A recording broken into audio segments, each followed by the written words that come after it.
किसी गांव में एक किसान और उसकी दो बेटियां रहती थीं। वो सुबह सवेरे उठता और रोजाना अपने खेतों को जाता था।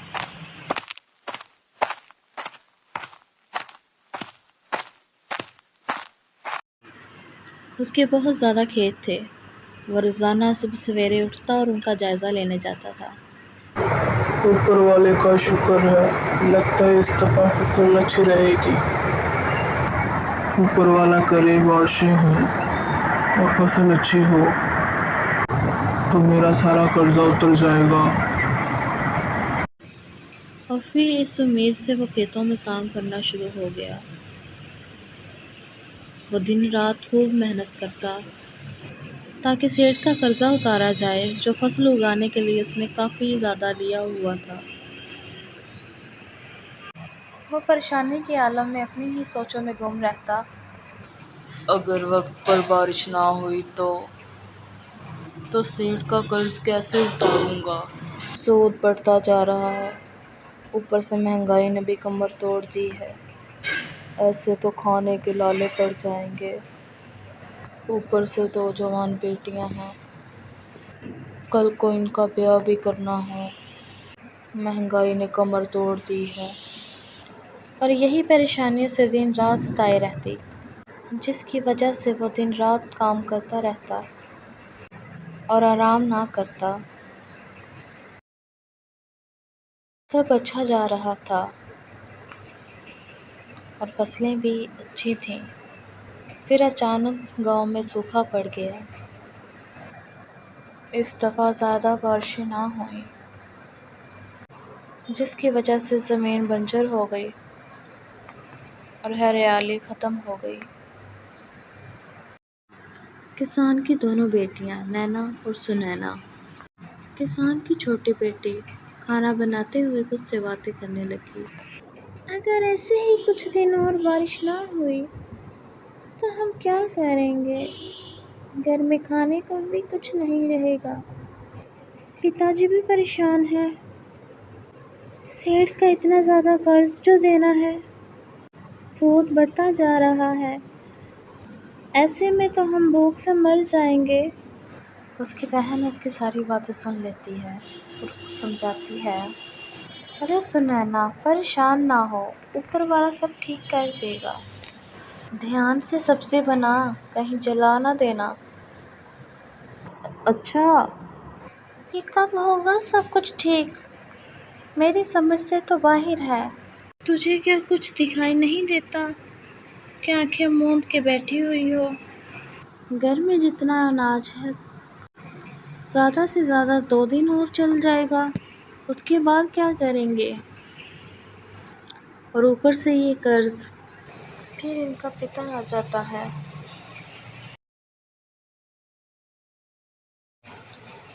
और खाने के लिए बैठ जाता है। अपनी बेटी को परेशान देखकर उसे बहुत दुख होता है और उसे समझाने की कोशिश करता है। बेटा, परेशान ना हो, कुछ ही दिनों की बात है। ये बुरे दिन टल जाएंगे। ऊपर वाले ने चाहा तो सब अच्छा होगा। तुम परेशान ना हो। ये कहते हुए वो बाहर चला गया। किसान की दोनों बेटियां अपने पिता की आवाज़ सुनकर बाहर आईं। मैं साथ वाले गांव में काम का पता करने जा रहा हूँ। अरे भाई, मेरे लायक कोई काम है? अरे नहीं रे भाई, यहाँ कोई काम नहीं है। पता नहीं कहाँ से आ जाते हैं मुंह उठाकर। हर अरे गहरे को मेरी ही दुकान मिलती है काम के लिए। पता नहीं क्या समझते हैं अपने आप को। अरे भाई, तुम्हारे पास तो कोई काम होगा ना। मैं हर तरह का काम कर लूँगा। तुम जितने चाहे पैसे दे देना, मुझे कोई एतराज़ नहीं होगा। मुझे काम की बहुत ज़रूरत है। मुझ पे थोड़ी सी दया करें, मुझे काम दे दें। मैं आपको शिकायत का मौका नहीं दूंगा, मैं वादा करता हूँ। किसान की लाख मिन्नतें करने के बावजूद भी उस आदमी पर ज़रा सा भी असर नहीं होता। वो घर आकर अपनी बेटियों को सारा मामला बताता है कि कोई भी उन्हें काम देने को तैयार नहीं। मेरी बच्चियों, मुझे माफ़ कर दो। मैंने बहुत कोशिश की कि मुझे काम मिल जाए, लेकिन कोई हमें काम देने को तैयार ही नहीं। अब मैं तो हिम्मत हार चुका हूँ। ऊपर वाला ही है जो अब हमारी मदद करेगा। इसके अलावा कर भी क्या सकते हैं। किसान की दोनों बेटियां बाहर जाकर बातें करने लगती हैं। गांव में एक रामू काका हुआ करते थे, जिनका एक ढाबा था, लेकिन अब वो काका बूढ़े हो चुके हैं। मैंने सुना है कि वो ढाबे को बंद करना चाहते हैं। क्यों ना उनसे जाकर मदद ली जाए, क्या पता वो हमारी मदद कर दें। आओ उनसे कहते हैं कि ये ढाबा हमें किराए पर दे दें, क्या पता वो मान जाएं। पिताजी भी काफ़ी परेशान हैं, वो ये बात सुनकर काफ़ी खुश हो जाएंगे। वो दोनों ये बातें करते हुए काका के घर की तरफ जाने लगी। दोनों दिल ही दिल में बहुत खुश थीं और थोड़ी सी परेशान भी। काका मान तो जाएंगे ना?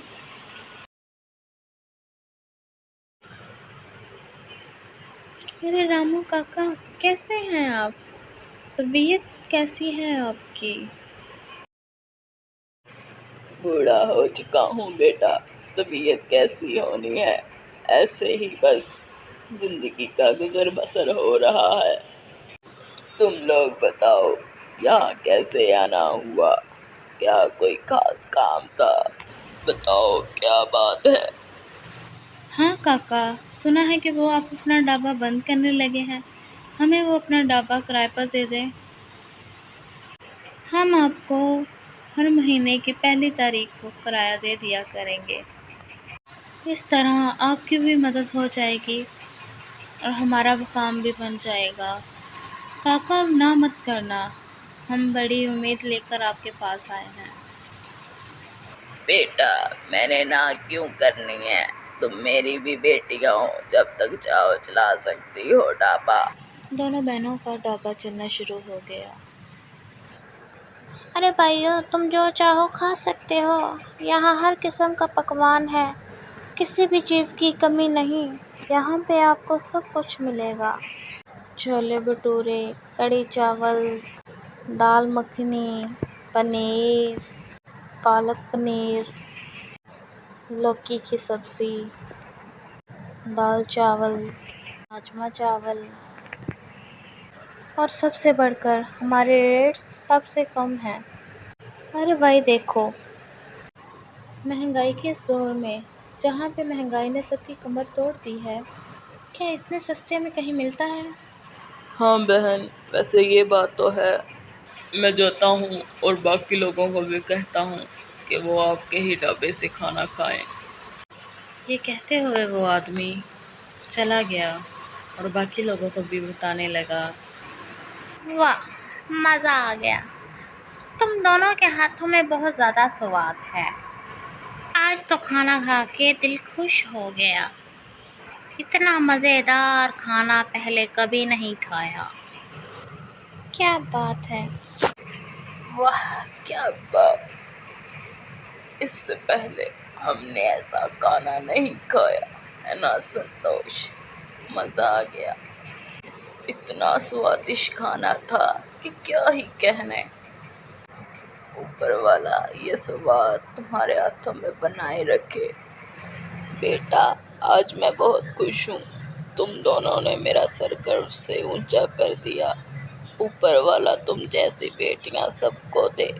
सेठ का भी सारा कर्ज उतर गया है। अब मैं बस तुम दोनों की शादी करके बाकी की जिंदगी आराम से गुजार लूँगा।